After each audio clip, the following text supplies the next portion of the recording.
నెల్లూరు జిల్లా సైదాపురం మండలం తూర్పు పూండ్ల గ్రామంలో శుక్రవారం నాడు టీడీపీ, వైసీపీ కార్యకర్తల మధ్య ఘర్షణ చోటు చేసుకుంది. ఘర్షణలో ఇరు వర్గాలు గాయపడ్డారు. పోలీసులు కేసు నమోదు చేసి దర్యాప్తు చేపట్టారు.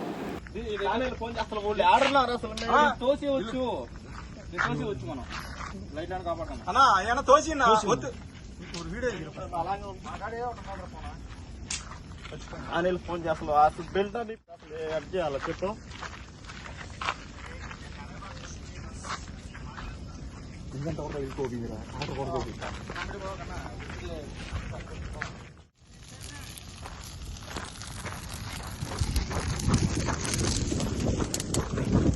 అబ్బా ఎంత కాలుతుంది బావా.